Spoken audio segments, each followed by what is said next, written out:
Yeah, I would like to start with introducing myself really quickly. So I'm originally from Russia, and I was studying mathematics all my life, and my lucky break in life, as I call it, came when I got a scholarship or fellowship to go to United States to pursue my dream of doing a PhD in mathematics. And I went to Rice University in Houston, Texas, and there I was doing lots of mathematics, but also my interest changed towards Wall Street. I was kind of eyeing out this opportunity to abandon mathematics and go on the dark side of life and make lots of money and buy a plane and talk to Donald Trump. Luckily, I did not go that way, and instead of doing this, I came to New Zealand. And I'm really happy to teach lots of students, but that special interest in financial mathematics still remains an area of interest for me. So I consider myself as a frontline teacher of mathematics that serves the business school students. Okay, so I used to teach Maths 108. Now I'm the course coordinator for Maths 208, which lots of business school students have to take as the requirement for their degree. And I'm also teaching financial mathematics at stage 3 and postgraduate level. So some of your mathematically oriented students who feel really strongly about maths and stats, they come and take that course with us as well. Right. So this presentation is about something that I did last year as part of my CLIA fellowship, which was a very crazy year, very packed now, I realize that, but I'm really pleased to have the energy and the impetus to be able to do that. I have to acknowledge my collaborators, Dr. Julia Novak, who's now just been appointed to be an associate dean for the Faculty of Science of Teaching and Learning, and Barbara Kinston Miller, who is my maths education mother from CLIA. So I'll begin with the question. If the answer is 30%, what is the question? For those of you who've seen this presentation before, please do not spoil it. No. What's the question? In the Faculty of Science, this 30% has been kind of talked about at a few teaching and learning events and symposium and forums for quite some time. Does anyone know? It's English lectures? Yes, it is, but we don't really talk about it, but it's slightly higher. Eh? That's right, it's English lectures. That's right. So, I've seen this, isn't it? yes. So this has happened. I mean, it's not written down anywhere, and probably this is anecdotal data, so I'm not stating any data here, by the way. But once Faculty of Science went, let's just have this policy of providing recorded lectures for all our stage 1 and all of our stage 2 courses. I'm not sure what policies you have, but we've done it 2.5, 3 years ago. After that, we all felt the attendance of lectures just dropped down. And to some people, that's how low it got and never recovered. So we're lecturing to almost empty rooms, and we're wondering what does the future hold for us?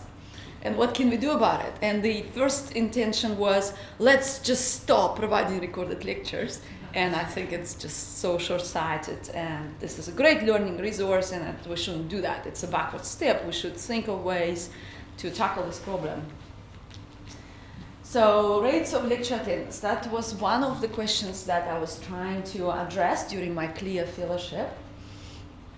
And the other questions arising from that is, what is the benefit of attending a lecture for a student?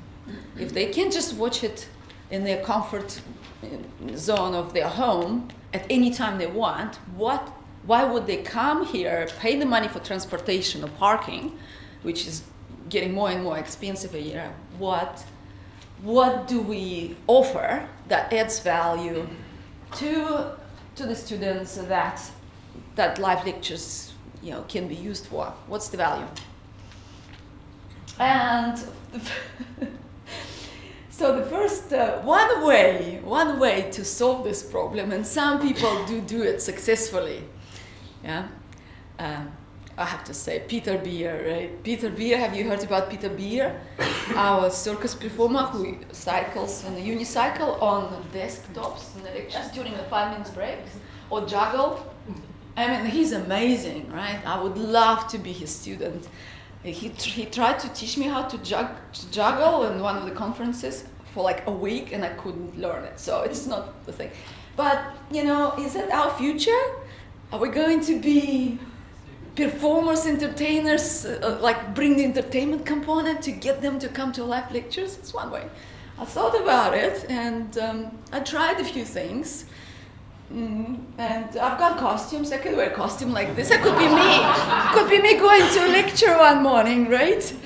Yeah, I'm sure that will improve lecture attendance maybe for a while, but yeah, that's not really the way. What else can we do? The other issue, so that's issue number 1, that was tackling. Issue number 2, there was this inconsistency with the student engagement. They will just they're totally driven by assessment, right? We all know that. And it's a human nature. We can't just say, oh, students, what are they doing? We all were like this, perhaps ourselves. So we've got 3 assignments per semester. They'll come to my lectures. They do absolutely nothing until the assignment is due, and then they'll start flipping all these pages in the course book, trying to figure out what all these lectures were about a week before an assignment is due. So, as a result, when they come to my lectures, most of the time they're not really engaged with the material that is current, that I've covered in the last lecture. So I'll just set you up. So Master Weight, our largest stage 2 mathematics course, and we cover, it's an absolute choker. Content-wise, is absolute choker. We're trying to teach them so many things that are needed for so many other courses, and it's a very hard thing to find any extra time to do anything extra. Large number of students, usually delivered via 2 streams, so we have 2 streams a day. And sometimes I would teach both streams in the same day. The structure is a classical one, 3 lectures per week, plus 1 tutorial, which is not assessed on the content. So if they just show up, they get the participation marks. So we do assign marks for tutorials. 3 assignments, mid-semester test and exam. So in this structure, inconsistent engagement was absolutely noticeable and prevalent. And so the students would put it off, and they would not do mathematics or any studies unless they absolutely have to. So, and this picture is, I think, it's a very good analogy for learning mathematics. Mathematics is probably one of those disciplines that it's like building a block of towers. You learn something and you build the next knowledge on top of it. And on top of it, and it's very linear. You can't skip a block. You can't skip it because the whole tower collapses. And it might not be true for other disciplines. You might still come to a history lecture, perhaps, if you didn't attend the previous one, and still get something out of it, because in the history lecture, perhaps you will be able to understand the English language and the words that are coming to you. In the mathematics content, if you missed a lecture or didn't really process it, all the new notation that's been introduced, all these symbols and things, they make no sense to you. So you come to this lecture, you just see this Martian language coming at you, and you're wasting your time, and I'm wasting my time, they're wasting their time. And that's what I felt after teaching this course for 3.5 years. I felt this is what's happening most of the time. They come, those that come, waste their time most of the time, and I'm wasting my time as well. It was very, very, almost depressing. Yeah. The third issue that I identified and I was trying to tackle is not being sufficiently informed about student preparedness. So I had no idea. I mean, 3 assignments a semester, and the markers will take a week to mark it. By the time I see the results, it's week 5 and the mid-semester test, and passing rate is a bit low, but I mean, I have no idea what they know, what they don't. I just show up for a lecture and I talk at them, you know. And so how would I begin? Well, this is my first attempt to solve this problem. I would say to them, what's 2 + 2? And then in the beginning of the semester, they would say 4. And I'm like, yes, let's talk about something else. And as the semester progresses and life gets harder for them, more assignments, more pressing things to do and tests and all, I'll come to lecture, they will say, it is 5. And the reason they will say that to me is because they'll be like, we don't want to hear anything more from you. We already just up to our heads, we don't want to learn anything new. And that's the feedback they will give me in the beginning of the lecture, so I do not basically tell them anything new. So my review, the time that I would spend on the review would get longer and longer and longer. Instead of 2 or 3 minutes, it would be like 10 minutes torture with me, like 2 + 2 = 5, no 6, no 7. And they would be like, okay, fine, you know, you know nothing about the previous stuff, but I'll have to lecture, I have got this content to tell you, so let's just do it. And that's how my lectures would go. And pre-tech analytics. So I would ask them a question, they would just nod, and I'll look at their faces and facial expressions. Very unreliable, so not really analytics. So Clear Fellowship, Theoretical Foundations. I was so lucky to attend a conference in Melbourne, where it's an Aristotle conference. Maybe some of you also go to that. Aristotle, so international scholarship of teaching, international, but then society. So that's a society, yeah. Thank you. So they had 1 week long conferences, strongly recommend, and they go around the world. So I went there and I attended a pre-conference workshop by an amazing person. Where I learned about just-in-time teaching. So this approach has been developed over many, many years with many people refining it and implementing it in many, many important and exciting places. So it came from physics, but mathematicians adopted it and used it, and that served as a foundation for Harvard calculus, perhaps some of you have heard about it. So the concept of just-in-time teaching, I don't have time to talk about it, is basically to get the students do something before they show up to a lecture, and whatever you make them do it, you are aware what they know. So just-in-time teaching means you have this analytics driving your decision-making process during your live lecture. So you know, based on a feedback that somehow you derive from somewhere, you know how much time to spend on review. You know what they know, and using this, you leverage this knowledge, and that informs your teaching methods. So to do that, I developed a bank of Canvas quizzes. Canvas is wonderful learning management system for quizzes. Very user-friendly, very easy to set up. You just do it, and it's all really self-explanatory. And 32 is because I skipped the first week, and before every single lecture for the rest of the semester, students would have to take a quiz before they come to a lecture. So the quiz actually expired the minute that the lecture starts. So very short, 2 questions, and it's assessing only the material from the previous lecture only. So the 2 main learning outcomes from the previous lecture only. And I think that was important to focus it like that, just on the previous lecture. And Julia gave me very good advice, Best 28 out of 32.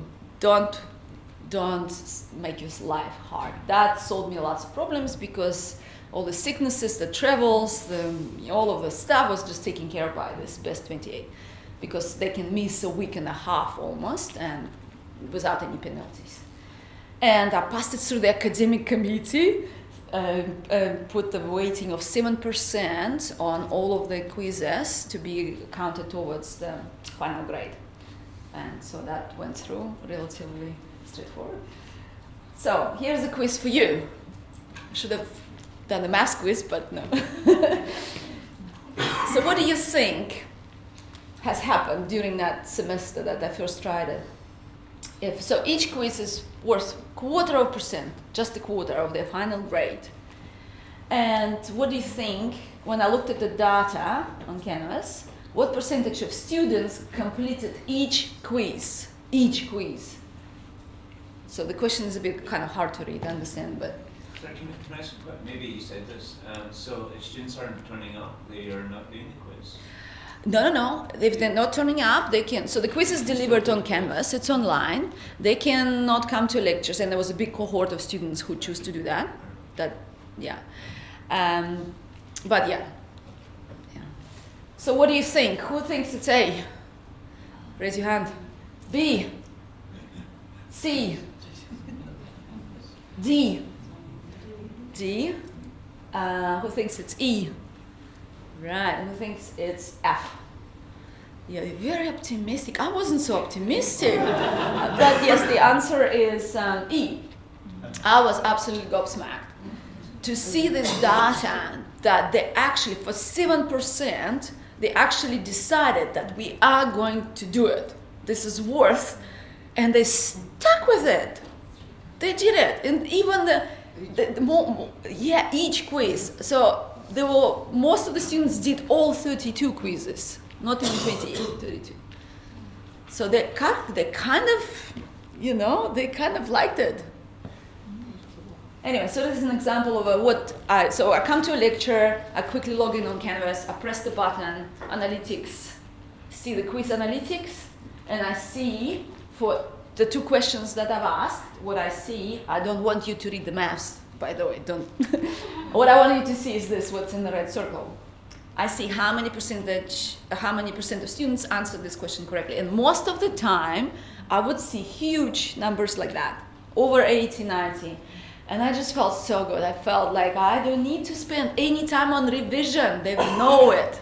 They know the concepts from the last lecture. So I can just move on, and I don't need to ask them what's 2 + 2 is, because I know this is what I've seen. Right. And I also see how many attempts, but yeah, high participation rate. Through my CLIA fellowship, I did it properly with lots of help. CLIA is amazing for that, setting you up and actually do it as a proper educational research project. You can find experts, they'll teach you how to do it. A design-based research project, I won't go about details. So these are my collaborators. Primary hypothesis, what we were trying to assess. We thought that the quizzes will have positive impact on student engagement. Well, you can ask me, what do I mean by engagement? Yeah, there are different ways to assess engagement. We're looking into that too. This paper hasn't been published yet, it's still in the writing, so we're looking at different ways to measure engagement. Secondary hypothesis, that we thought that perhaps quizzes will have some impact on attendance rates of live lectures. Why, you think? Well, because it's more efficient for them to just show up to a live lecture instead of finding time later that evening. Evening is their prime time, right? They hang around with friends, watch TV, but they know they gotta take the quiz before the next morning. So they've got like sometimes 17 hours span to take that quiz. It has become more efficient for them to just show up at the lecture, and most importantly, being switched on and just take it all in. They just sit there, they're not on Facebook, they are taking it in because the quiz goes live after the end of the lecture, and they just do the quiz. So they're actually learning so much more efficiently, I felt. So that's what I said. So we've done properly, ethics approval was given to us. We conducted a survey at the end, focus groups, interviews of tutors that were on this course for many years as a comparison. And the data, this is an example of a questionnaire. For example, the hardest data to collect was how to figure out the attendance rates, because we're not doing the head counts, right? And so this is how we structured it. We asked them how many lectures they attended in the previous prerequisite course, which is Maths 108, then this course, and then this key question that we used for our data. So did the pre-lecture quizzes affect your attendance of lectures in Maths 208 this semester? And so the data was the effect of quizzes on increased attendance. We split it by grades. So B grade band has the most benefit, surprisingly to me. So the students who had B minus, B plus in the previous mathematics course, Maths 108, decided that, 36% of them decided that they should show up during the live lectures. I don't know how they made that decision, but that's what's happened. C grade, 20% of C graders started to come to lectures. That's what they thought anyway. And 23% of A students. And we also looked at understanding their perception of the value of quizzes on their understanding of the material as well. And this is also the data split by grades. Not at all, somewhat. So majority of them thought that the quizzes have contributed to the improved understanding of the course material. Now the survey was done in the last lecture. So this is kind of they are looking back in the semester, acknowledging the pain that the quizzes had, but still thinking, oh yeah, there was value in it. Yeah. Student quote, I think the quizzes were a useful tool for our students to assess how well we understood the previous lecture, and it encouraged me to study the content regularly, which I think has helped me with my final exam preparation. So it's kind of this statement is an expression of gratefulness. Yes, thanks for the quizzes, they helped me, right? Yeah. So overall summary of this effect of quizzes for students: increased attendance rates across all big A, B, and C grade students. Improved engagement with mathematics during lectures as what they think. That's their perception, of course. It's hard to measure engagement. Staying on top of the new material, so no time spent on review. And Annette was talking about what we call it, active learning. No, not active learning. How do you call it? Learning student sessions, learning session activities. Yeah. So those things I tried 3 years ago. Think, pay, and share moments during the lectures, and all these wonderful things to do with active learning, because I'm a strong believer. It's very valuable to get them to work in groups and learn and have those breaks, and all the literature suggests that. I've tried that. But if they don't understand the notation, they're not there. So be one student trying to explain to the rest of the group what this notation means, it was not happening. And so now it is happening. Now if I do find time to have an active learning moments, those groups are functioning well, and there's discussions, there's stuff happening. Yeah. For teachers, we have insights, we spend time, and we incorporate active learning sessions, or at least have the ability to do that. So yeah, that's all I have to say. Thank you very much.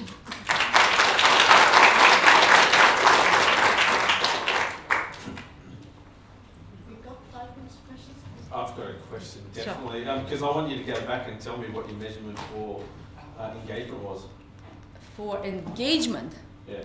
So we measured engagement. So engagement is a tricky thing to measure, right? So you can measure cognitive engagement, and there are things like that. So this is just done on the perception, or this is the perception, students' perception of contribution to quiz understanding. For the engagement questions in the survey, what did we have?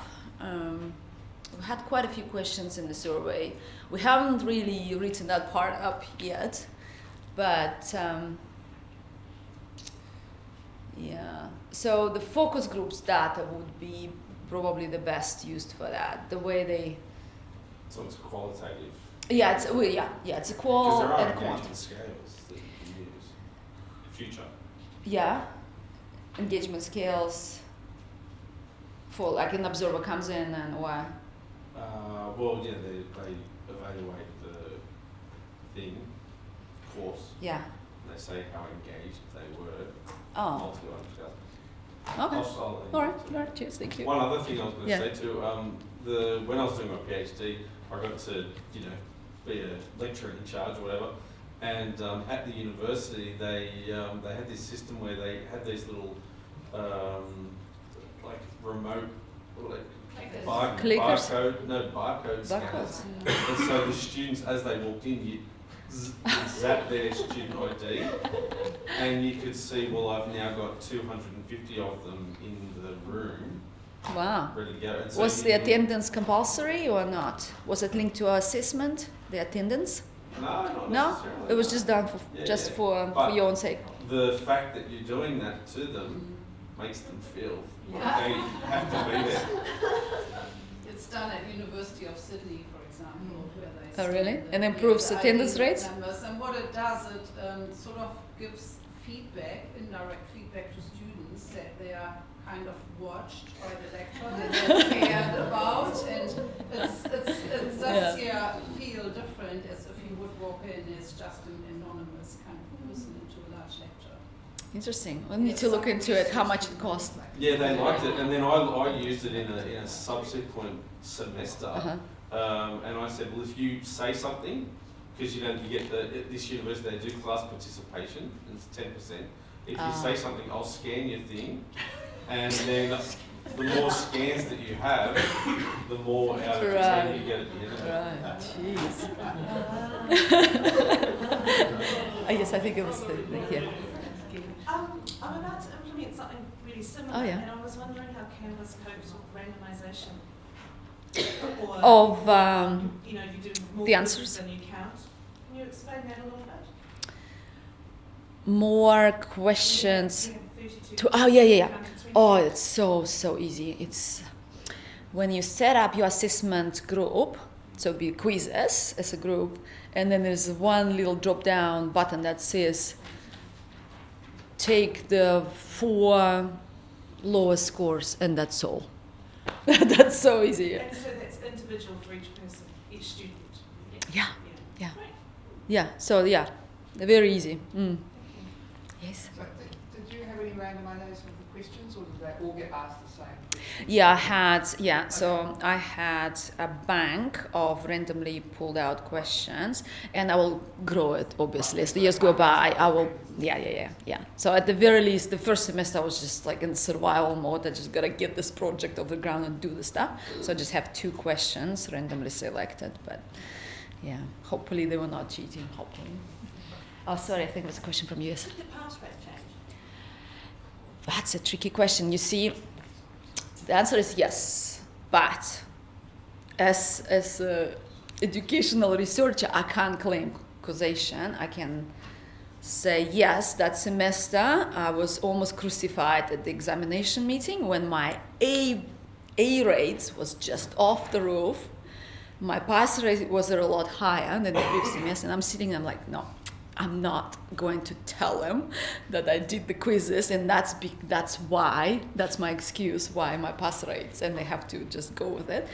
And I was sitting there being beaten left, right, and one of the colleagues, she just couldn't hold it anymore, and she said, she's a maths education associate professor, she said, just by the way, so you guys know, there was also this stuff was going on in the background, and Tanya was doing all this new stuff, perhaps that had some effect, and everyone was like, okay, fine. Yeah, but I can't, it wasn't really part of research data, I can't really use it, yeah. I'm really interested, by the way, it was a brilliant presentation, very useful, thank you. But I'm really interested to understand with anonymous questions, how you linked the response to the grade.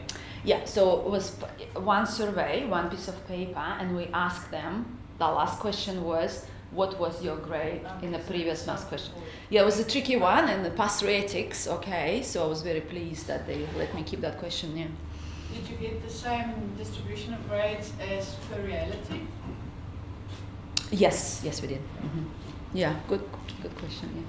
Yeah. I just want to thank you, congratulate you. We think about the different types of learners that we want to attract to this university and how we want to promote independence in learning and struggle with lots of different motivating factors. It's a real success. Thank you. Okay, we're up to time.